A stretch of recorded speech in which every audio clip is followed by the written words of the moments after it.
Hey everybody, how's it going? Today we're going to be discussing Ludwig vintage hardware and how to identify your drum set through that vintage hardware. Okay guys, so let's start with this tom post. This would have been released around 1969. This would have been the most common version that you see and the cleanest in the respect where it looks like the one with the best finish. It's chrome, it's got a clear resin over the logo sign, it's painted black, it's really nice in that respect, right? The earlier iteration would have been from 1963 to 1966, and that one would have been more of a raw steel, and over here it would say Ludwig, but it wouldn't have that clear resin over the top, and it'd be rougher in the sense where it would look almost like an unfinished product. The one prior, there were two more prior to those. I'll include pictures so you can see what they would have been like. But the one prior to this design would have looked more like a little pyramid around the head here with the two arms. The earliest version of this tom arm would have been from 1958 through about 1963, and that one would have had more of like the tongue and groove design. So these would have been flat, and the tom post would have looked more like what you'd see like in concert times where they slide onto the sides, and they would have had very little mobility. That's your tom holder. That would have included this. Once again, the earliest versions would have been raw with a larger grain pattern here, and it would not have had a chrome finish. So that's how you can tell the earlier ones from the newer ones, okay? And as they progressed, they went to like a plastic knob and then a larger metal knob again.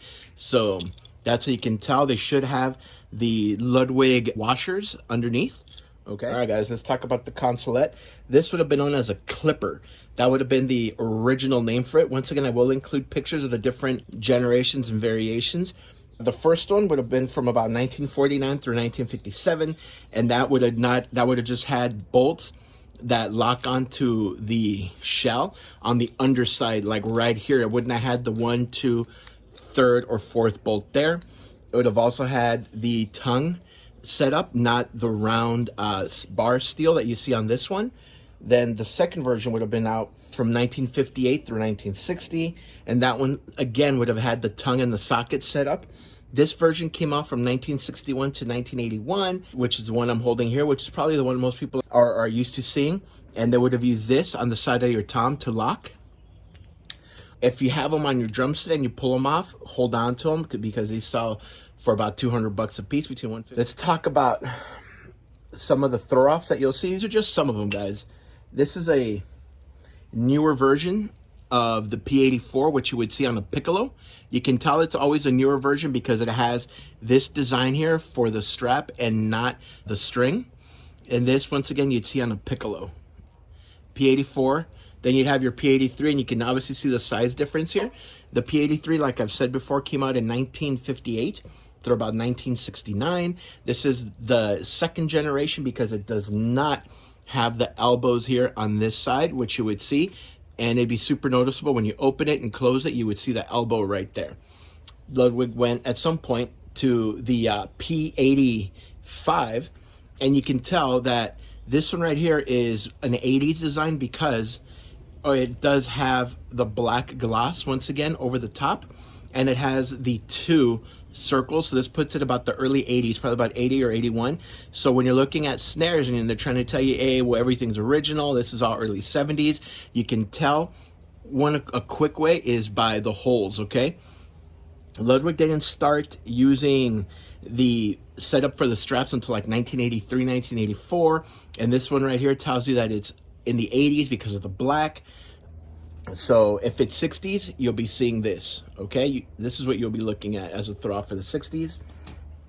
Let's talk about your P32s, your butt plates, all right? When you look at these, they both look like they're from the 60s, but on this one, this is a modern version that you buy. The script is bigger than the bottom one. It has longer legs, as you can see, so that they can give you a better clearance angle from the shell. So this would be a modern version of the P32, and this would be an original version of the P32. So when you're looking at them, guys, you can see the big difference, right? Longer legs, the the little wall there is wider and flatter than this one. So once again, when you're looking at these drums, snares in this case, and they're telling you, hey man, all this is original, all this is original, make sure, do some homework so that once again, you're fully aware of what you're purchasing.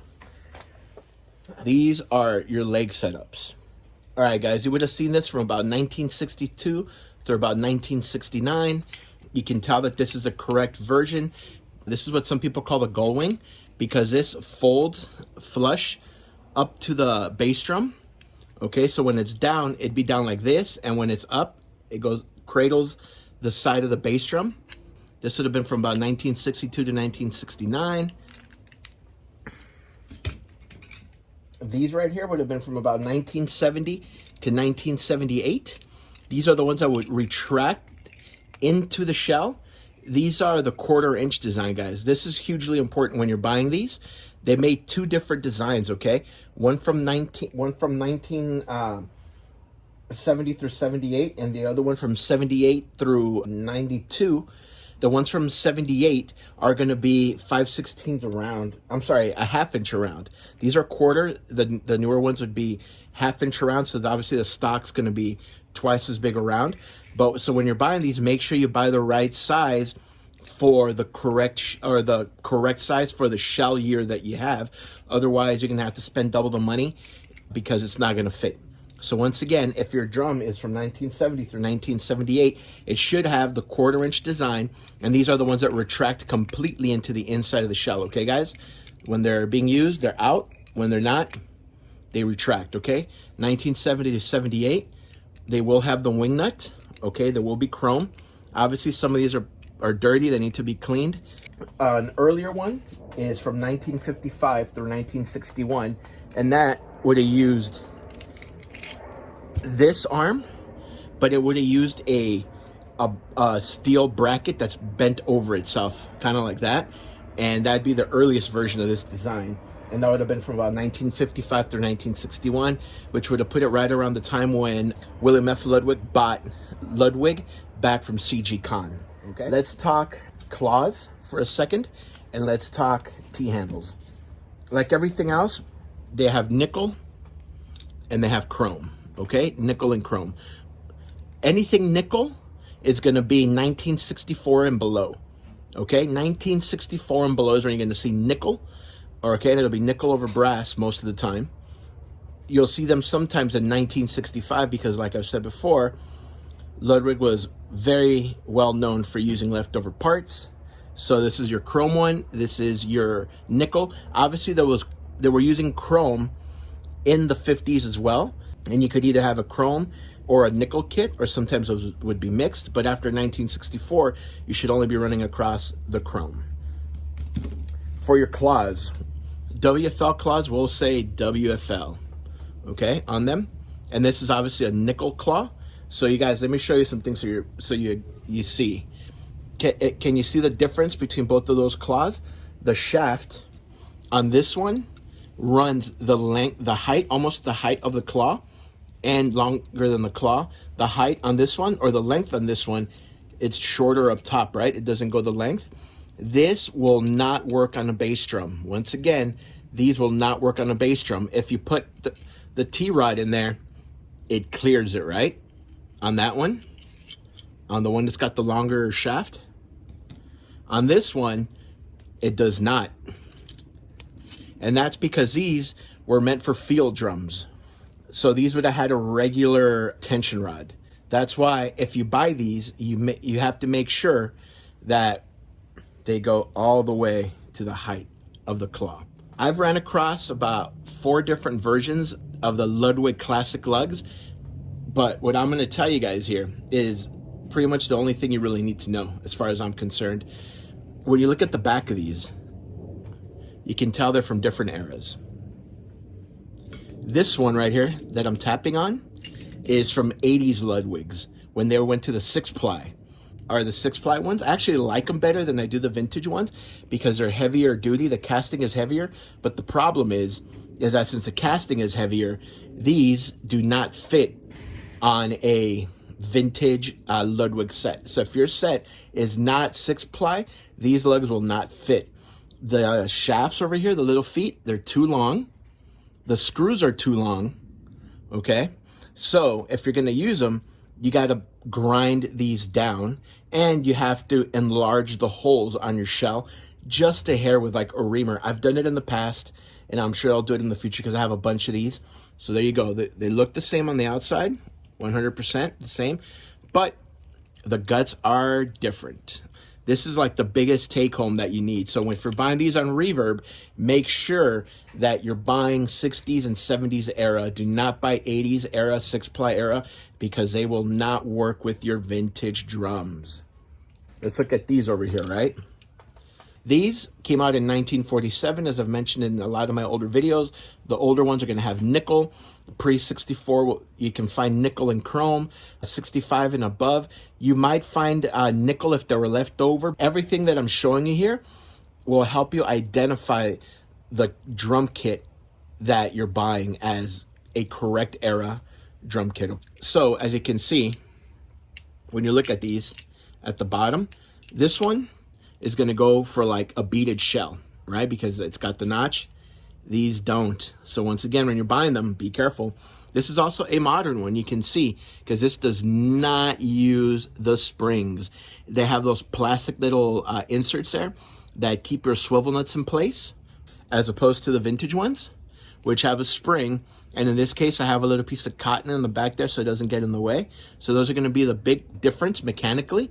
But once again, the cool thing about these is they will fit your older and newer drums. So these you can just buy and not really have to worry about them. I've never had an issue with them.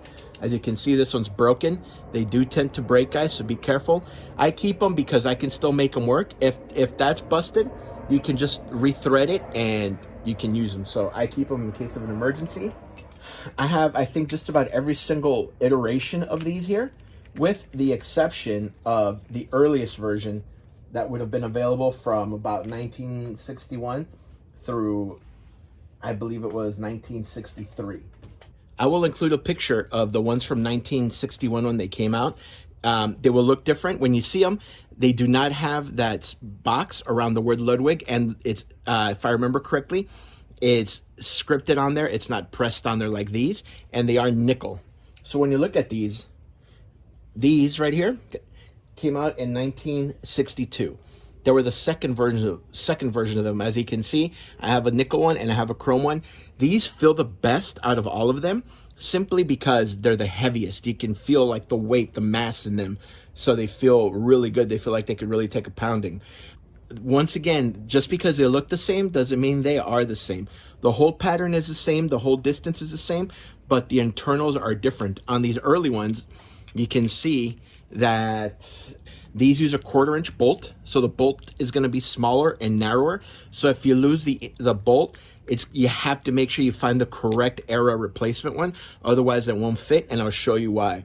You can see right there how narrow the eye of the bolt is. This came out from 1963 to 65. They had a 3-year lifespan, and then they switched over to these in 1965, and it's pretty much what you find through the present. You can see that the bolt is meatier there in comparison to this one. Although this one is a thicker bodied bolt, this one is just larger. So once again, you cannot swap these because they just won't fit. You can see the tolerances are different. The spacing is totally different on the inside. So when you're buying these, make sure that you're buying the correct ones, because they might just not fit. Then in 1965 through today, they went over to this. By now, the metal is a lot thinner. This is larger, and it's still the 5/16 design, but the metal is definitely larger, and they tend to warp a lot more, or like get oval shape around there. And then my least favorite ones are the modern take on them, which was with this little wing here, which I think if you see them on a vintage kit, which a lot of times you do, you'll know immediately off the top they're not correct. This is a modern version with the gasket. All of these will come with either a nut or a wing. It depends on what they're used for. These with the wings will be used for like the legs, for cymbal arms. These right here will be used, they'll use these on the toms because they lock tighter, and you know, you can lock them tighter using a wrench, obviously. This you can see all the way through the 60s and probably the 70s. It is a cymbal arm, and they just lock into your tom holder. Please like, subscribe, and share this video with somebody that you know might be into drums. It'd be a huge help. And you guys have a great one, and please try to stay cool out there because it is hot.